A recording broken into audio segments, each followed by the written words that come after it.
Meus queridos, a paz do Senhor Jesus a todos. Hoje, lição de número 3, o avivamento no Novo Testamento. Essa nossa lição está dividida em 3 tópicos principais, que são o avivamento nos evangelhos, o avivamento nos Atos dos Apóstolos e o avivamento nas epístolas e no Apocalipse. O nosso texto áureo se encontra em João, capítulo 4, versículo 10, que diz: Jesus respondeu e disse-lhe: se tu conheceras o dom de Deus, e quem é o que te diz, dá-me de beber, tu lhe pedirias, e ele te daria água viva. Nossa verdade prática diz que a palavra de Deus revela raízes de um verdadeiro avivamento espiritual que perpassa a história. A palavra-chave é Novo Testamento. O primeiro tópico, avivamento nos evangelhos, diz que o Novo Testamento é a revelação última de Deus para o mundo, para todas as pessoas de um modo geral. Primeiro subtópico, o avivamento em João. O Evangelho não é o Evangelho de João, o Evangelho é de Jesus Cristo, escrito por João. Da mesma forma, Mateus, Marcos, Lucas também não são o Evangelho das pessoas. O Evangelho é de Jesus. A boa nova de salvação. Quem é que salva? Quem salva é Jesus. Então a boa nova de salvação é dada por Jesus e foi escrita por pessoas. Então essas pessoas são chamadas de evangelistas porque escreveram Evangelho. Então o avivamento no Evangelho segundo escreveu João, o Evangelho de Jesus Cristo escrito por João. Ele foi escrito entre os anos de 80 e de 95 depois de Cristo. Esse foi o último evangelho a ser escrito, começou por ele porque ele não faz parte dos sinóticos, ou seja, ele foi escrito de uma maneira muito diferente dos demais, ou seja, completamente diferente dos demais. Os outros 3, Mateus, Marcos e Lucas, são conhecidos como evangelhos sinóticos, ou seja, eles são semelhantes, eles apresentam muitas coisas parecidas no seu decorrer. Então João, ele não é considerado sinótico devido à sua abordagem diferente, é claro. Então, aí João 4,14 diz assim: mas aquele que beber da água que eu lhe der, nunca terá sede, porque a água que eu lhe der, se fará nele uma fonte de água a jorrar para a vida eterna. Então aqui Jesus ele está revelando uma água diferente da que nós estamos acostumados. Nós estamos acostumados com uma água da fórmula H2O, não é isso? Mas Jesus apresenta uma nova água. Que água é essa? Nós vamos ver daqui a pouquinho. Então esse versículo é o resumo da missão que só Jesus pode fazer, ou que só Jesus pôde fazer. Que missão é essa? Preencher o vazio da alma com a salvação e também sanar, resolver todas as necessidades, todos os problemas espirituais e emocionais do ser humano de um modo geral. Então a mensagem divina, ela traz o quê? Ela traz vida aos que estão mortos espiritualmente, pessoas que estão mortas espiritualmente. Aí vem a palavra de Deus e entra e dá vida novamente a essa pessoa de forma espiritual. Então esse é o maior de todos os avivamentos que uma pessoa pode experimentar. O que é a água? Valdecir? A água é um dos símbolos do Espírito Santo. A água é a própria palavra de Deus, é também considerada como água. Então essa é a água que nós recebemos aqui no Novo Testamento. O segundo subtópico fala sobre o avivamento em Mateus. Lembra? O Evangelho não é de Mateus, é o Evangelho de Jesus Cristo, escrito por Mateus. Então ele foi escrito cerca de 60 depois de Cristo e é considerado o Evangelho do Reino ou Evangelho do Rei. Mateus 4, versículos 13 a 17 vai dizer: e deixando Nazaré, foi habitar em Cafarnaum, cidade marítima, nos confins de Zebulon e Naftali, para que se cumprisse o que foi dito pelo profeta Isaías, que diz: a terra de Zebulon e a terra de Naftali, junto ao caminho do mar, além do Jordão, a Galiléia das nações. O povo que estava assentado em trevas, presta atenção aqui, o povo estava assentado em trevas, viu uma grande luz. Aos que estavam assentados na região da sombra da morte, a luz raiou. Desde então começou Jesus a pregar e a dizer: arrependei-vos, porque é chegado o reino dos céus. Ou seja, arrependimento faz parte do avivamento. Então quando Jesus pregava o arrependimento, é porque ele queria que as pessoas se arrependessem, se convertessem, confessassem seus pecados, se voltassem para Deus, para que o avivamento pudesse vir na vida dessas pessoas, ou na vida de todos nós. Terceiro subtópico vai falar sobre o avivamento em Marcos, Evangelho de Jesus, escrito por Marcos. No Evangelho de Marcos, Jesus ele é apresentado como servo em 3 aspectos. Quais são? Primeiro, ele mostra Jesus como servo vencedor. O que ele vence, Valdecir? Ele vence enfermidades, ele vence demônios, ele vence força da natureza e também ele vence a morte. O segundo aspecto fala dele como servo sofredor, o mesmo lá de Isaías, não é isso? Então, ou seja, ele foi maltratado pelos líderes judaicos, ele foi maltratado pelos sacerdotes, ele foi traído por Judas, que era um dos seus discípulos, um dos discípulos mais chegados, que na verdade era o seu tesoureiro, e também ele foi humilhado pelos soldados romanos. Isso aqui está em Marcos capítulo 15, versículos de 1 a 20, nós não vamos ler, mas vamos ler Marcos 14, versículos 10 10 e 11, que vai falar sobre a traição de Judas. E Judas Iscariotes, um dos 12, foi ter com os principais dos sacerdotes para lhe entregar, Jesus. E eles, ouvindo, folgaram e prometeram-lhe dar dinheiro e buscava como entregaria em ocasião oportuna. Aí o terceiro, Marcos apresenta Jesus como servo triunfante, ou seja, vencedor. Então a mensagem do anjo às mulheres que foram ao seu túmulo afirma que Jesus já ressuscitou. Jesus não está aqui. Então esse Jesus é um servo triunfante. Está em Marcos capítulo 16, versículos de 6 a 8. Então, em resumo, nosso Senhor ele foi morto, mas ele ressuscitou ao terceiro dia. E também ele venceu a morte, ele venceu o pecado, ele venceu o mundo e ele venceu o maligno, ele venceu o mal. O quarto subtópico vai falar sobre o avivamento no Evangelho segundo escreveu Lucas. Então Lucas é conhecido como médico amado, como está escrito em Colossenses 4,14. Saúda-vos Lucas, o médico amado, e Demas. Esse Demas aqui, eu não vou falar dele, mas mais para frente ele acabou se desviando, acabou virando uma outra pessoa. Ao invés de se converter, ele se desconverteu. Então, Lucas é considerado o evangelho do Filho do Homem. Lucas, conforme disse em Lucas 19:10, por todos os estudiosos ele é considerado dessa forma, tá? Então esse nome Filho do Homem, Evangelho de Lucas, segundo escreveu Lucas, é considerado por todos os estudiosos. Então nenhum outro evangelista retrata tão bem a humanidade, a forma humana do Senhor Jesus. Valdecir, ele esteve aqui em carne? Sim, ele esteve aqui em carne. Ele deixou de ser Deus? Ele nunca deixou de ser Deus. Ele simplesmente deixou o seu reinado e veio aqui como homem, como servo, para poder morrer no nosso lugar, para poder dar a sua vida no meu lugar e no seu lugar. Então ele registra o nascimento singular do Salvador, está em Lucas capítulo 2, versículos de 1 a 7. Ele registra o nascimento de Jesus de uma forma que ninguém mais registra. Aliás, Lucas, para poder escrever esse evangelho aqui, ele teve que consultar várias pessoas. Então ele consultou Maria, ele entrevistava as pessoas e fazia as anotações. Então ele tem muitas informações que os outros não vão ter, apesar de ser um sinótico, porque ele conta a história também quase nos seus fatos na sequência. Não é certamente na sequência, mas mais aproximado, mais ou menos ali. E também ele tem informações que pessoas que conviveram com Cristo talvez não tenham. Por exemplo, quando ele entrevistou Maria, mãe de Jesus, ele recebeu informações dela que só ele tem. Então só no evangelho dele consta, evangelho de Jesus, escrito por ele, tá? Vai constar. Quando eu falar evangelho dele, você me entenda, já que é isso, tá bom? Não estou querendo dizer que ele o evangelho é dele, o evangelho é de Jesus, sempre foi e sempre será. Então ele registra o nascimento de uma forma que ninguém registrou. Também ele fala a mensagem dos anjos aos pastores, está lá em Lucas capítulo 2, versículo 10 ao 14. Esse aqui a gente vai ler. E o anjo lhes disse: não temais, porque eis que vos trago novas de grande alegria, que será para todo o povo. Pois na cidade de Davi vos nasceu hoje o Salvador, que é o Cristo, o Senhor. E isto vos será por sinal: achareis o menino envolto em panos, deitado numa manjedoura. E no mesmo instante apareceu com o anjo uma multidão dos exércitos celestiais, louvando a Deus e dizendo: glória a Deus nas alturas, paz na terra, boa vontade para com os homens. Então aqui um novo tempo chegava para Israel e também para todo mundo. Primeiro para Israel e depois para todo mundo. Esse era o avivamento enviado pelos céus, enviado dos céus para nós. Resumo desse tópico diz que o Novo Testamento mostra o avivamento que a mensagem de Jesus pode revelar ao mundo. Por que pode? Por que não revela? Não, ela pode. Ela está aí disponível para todos. Só que tem pessoas que não vê porque não quer. Tem pessoas que recebem o Evangelho. Tem pessoas que ouvem o Evangelho, mas não aceitam, não recebem. Mas ela está disponível para todas as pessoas. Se você aceitar, você vai receber a revelação de Deus, vai receber o avivamento da parte de Deus na sua vida.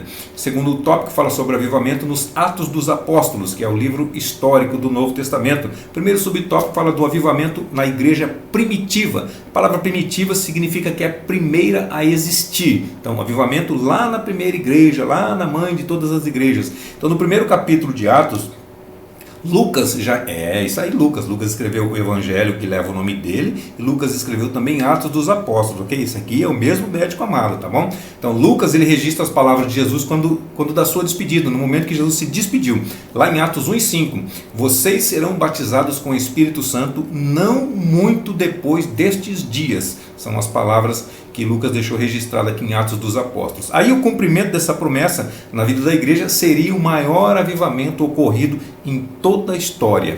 O segundo subtópico vai falar sobre a descida do Espírito Santo. Então, o batismo com o Espírito Santo, o batismo no Espírito Santo, registrada lá em Atos 2, é o cumprimento da promessa de Deus feita, segundo o autor aqui, 835 anos antes de Cristo. Quem falou isso daí? Quem falou isso daí foi Joel, capítulo 2, versículo 28 e 29. Diz assim: e há de ser que depois derramarei o meu Espírito sobre toda a carne. Vossos filhos e vossas filhas profetizarão, os vossos velhos terão sonhos e os vossos jovens terão visões. 29. E também sobre os servos e sobre as servas naqueles dias derramarei o meu Espírito, ou seja, sem acepção de pessoas, não importa a nacionalidade, não importa a cor, não importa nada, não importa se é masculino, se é feminino, não importa, vai derramar sobre todas as pessoas, não importa se é pessoa importante, se é pessoa menos importante, não importa se é senhor, não importa se é servo, não importa, não tem acepção de pessoas. O Espírito Santo, a promessa aqui era ser derramada sobre todas as pessoas de um modo geral. Aí assim, primeiro o Senhor vem e faz a promessa, não é isso? Lá Joel, 835 anos antes de Cristo, o Senhor faz a promessa. Aí antes de cumprir, porque o Senhor Jesus veio cumprindo, atendendo ao Novo Testamento, todos os requisitos de todo o Antigo Testamento, aí ele vem, mas antes de cumprir a promessa, o que ele faz? Ele deixa a grande comissão, sabe Marcos capítulo 16, a partir do versículo 15 para frente? Ide por todo mundo, pregar o Evangelho a toda criatura, quem crê e for batizado será salvo, mas quem não crê será condenado. Essa é a grande comissão. Nós todos somos incumbidos de levar essa grande comissão, nós não podemos deixar ela como uma grande omissão, nós não podemos omitir. Nós temos que levar adiante essa comissão. Nós somos comissionados para levar o Evangelho. Mas peraí, tem uma promessa, aí tem a grande comissão da qual nós somos incumbidos, aí sim, depois vem o passo de receber essa promessa, o cumprimento dessa promessa. Quando foi? Porque se não receber esse cumprimento, se não receber essa promessa, o cumprimento está em Atos 1:8, tá? Mas se não receber essa promessa, nós não podemos sair para pregar o Evangelho. Sabe por quê? Eu vou ler aqui para vocês o versículo e você já vai me entender sem eu ter que explicar. Atos 1:8. Mas recebereis a virtude do Espírito Santo que há de vir sobre vós. Então, a promessa: vocês vão receber a virtude do Espírito Santo que vai vir sobre vós, certo? Aí depois, aí sim, vocês ser-me-ão testemunhas, ou seja, que está escrito aqui, ser-me-eis testemunhas, tanto em Jerusalém, como em toda a Judéia e Samaria, e até aos confins da terra. Então você começa ali, Jerusalém, Judéia, Samaria, confins da terra, ok? Não é confins da terra já direto, não, já aceitou Jesus aqui, não é assim não. Tem gente que Deus prepara mais rápido, mas o natural é isso daqui, Jerusalém, Judéia, Samaria, confins da terra, esse é o normal. Então primeiro, a promessa, depois o motivo. Deus não faz nada sem motivo, Deus não faz nada sem propósito, em tudo Deus tem um propósito, em tudo Deus tem uma razão de ser. Então, para que eu recebo o Espírito Santo? Para ficar cheio, para ficar só para mim? Não, eu recebo o Espírito Santo para poder testemunhar do Senhor Jesus para todas as pessoas. Aí Atos 2, 1 e 3 fala assim: e cumprindo-se o dia de Pentecostes, ao cumprimento da promessa. Promessa lá atrás, a grande comissão e o cumprimento da promessa para poder cumprir também a grande comissão. E cumprindo-se o dia de Pentecostes, estavam todos concordemente no mesmo lugar. E de repente veio do céu um som, como de um vento veemente e impetuoso, e encheu toda a casa em que estavam assentados. E foram vistas por eles línguas repartidas como que de fogo, as quais pousaram sobre cada um deles. Então, para pregar o Evangelho é preciso receber o avivamento que vem do alto, não é nada terreno, não é porque Deus fala que a sabedoria humana, a sabedoria da terra, aqui de baixo, é terrena, é animal, é diabólica, ok? Então, para pregar, para falar de Jesus, eu preciso receber a virtude do Espírito Santo, receber esse avivamento na minha vida, para depois poder pregar o Evangelho a toda criatura. O resumo desse tópico diz que o livro de Atos dos Apóstolos nos mostra as condições para um avivamento verdadeiro, genuíno. Terceiro tópico, o avivamento nas epístolas e no Apocalipse. Primeiro subtópico, nas epístolas paulinas. Então tem uma divisão aqui nas epístolas. Primeira coisa, epístola significa cartas universais. O que quer dizer isso? Epístola é uma carta escrita para determinado local, para determinada região, para determinada igreja, mas também serve para todas as demais. Ou seja, foi escrita para Efésios, aos Efésios. Porém, essa carta era lida nas outras igrejas locais, ali próximas, nas regiões, e também chegou até nós. Também serve para nós, porque são epístolas universais. São cartas universais. Então, após a conversão de Paulo, ele passou por uma transformação de vida. Sua vida mudou por completo. Ele seguia por um caminho, mudou completamente seu caminho. Ele passou de perseguidor para pregador do Evangelho, ou de perseguidor para perseguido, ou inverteu completamente a situação dele. Isso é uma conversão genuína. Ele perseguia, ele matava, ele dava o voto contra, ou seja, a favor da morte dos cristãos. Ele arrastava, ele espancava, ok? Ele levava preso. Aí depois o que aconteceu? Virou o inverso. Ele começou a apanhar, ele começou a ser perseguido, ele começou a pregar, a falar daquele a quem ele corria atrás, ele começou a pregar o próprio Senhor, do próprio Senhor Jesus. Então ele é apóstolo e doutor dos gentios, segundo diz 2 Timóteo capítulo 1, versículo 11, e ele escreveu 13 cartas entre igrejas, direcionadas a igrejas e direcionado também a pessoas. Ele escreveu também para pessoas diretamente. Também são epístolas universais, mesmo escrito para pessoas. Tem cartas, por exemplo, Timóteo e Tito, nós consideramos que foi escrito para pessoas, são direcionadas a nomes, são pessoas, porém são consideradas cartas pastorais, são cartas para a liderança da igreja. Nós utilizamos hoje para a liderança da igreja. Que mais? Ele falou de temas como justificação pela fé, lá em Romanos 5:1, falou em salvação, 1 Coríntios, 1 e 2 Coríntios, ele falou sobre isso. Também falou da transformação do corpo por ocasião da volta de Jesus. Onde está isso? Lá em Tessalonicenses, primeira carta aos Tessalonicenses, ele escreveu 2 para lá. Então vale destacar também o apelo que ele fez aos Efésios. Efésios capítulo 5, versículo 18, mas enchei-vos do Espírito Santo. Não é sobre isso que nós estamos falando, não é sobre avivamento.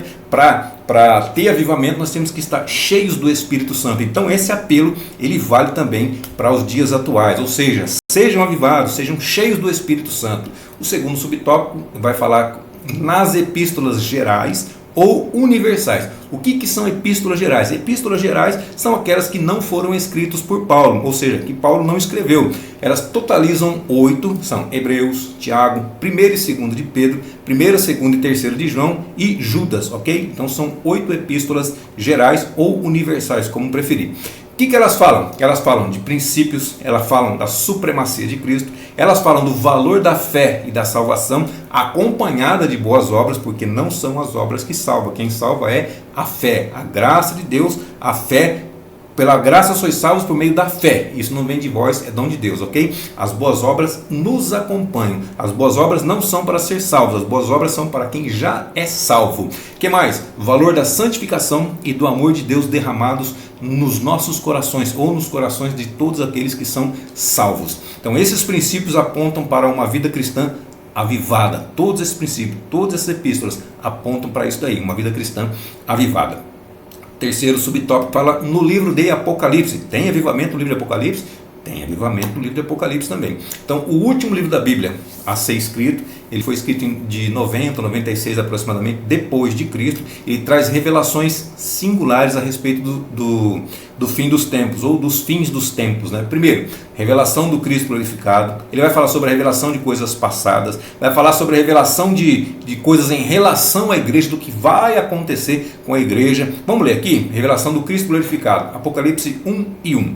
Revelação de Jesus Cristo, a qual Deus lhe deu para mostrar aos seus servos as coisas que brevemente devem acontecer, e pelo seu anjo as enviou, e as notificou a João, seu servo. Segundo, revelação de coisas passadas, Apocalipse 1:19. Escreve as coisas que tens visto, as que são e as que depois dessa vão acontecer. Ou seja, o que você viu, o que você vê e o que vai acontecer é para você escrever.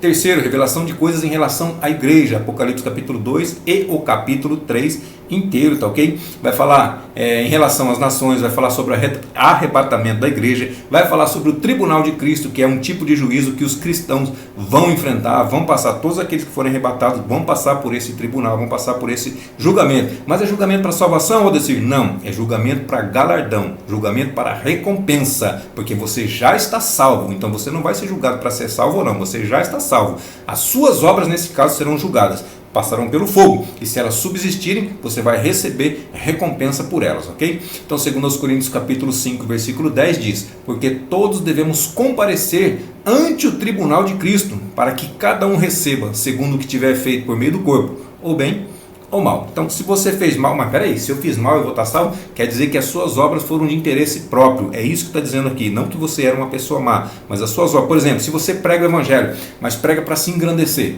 prega por dinheiro. O que isso vai acontecer? Você não vai ganhar recompensa sobre isso, porém você vai estar salvo lá.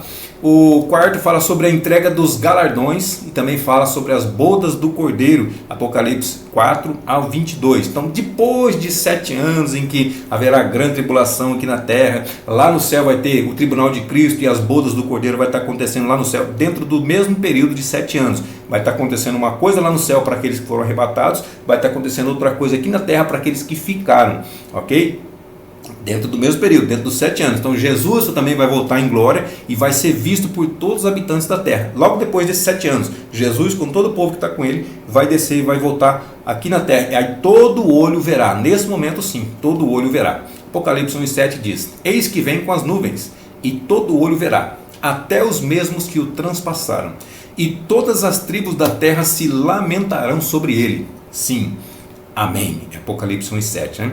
Então ele vai dar fim à grande tribulação, ele vai implantar gloriosamente o reino milenial. Depois da grande tribulação, Jesus vai voltar aqui na terra, vai implantar o reino milenial, vai passar pelo juízo das nações, as ovelhas à direita, os bodes à esquerda, mais o juízo, e esses que estiverem à direita vai entrar no reino do Senhor Jesus para reinar com ele durante 1000 anos. Nós estaremos com ele, reinando com ele durante 1000 anos. Essas pessoas estarão aqui na terra, nós estaremos servindo essas pessoas. Amém?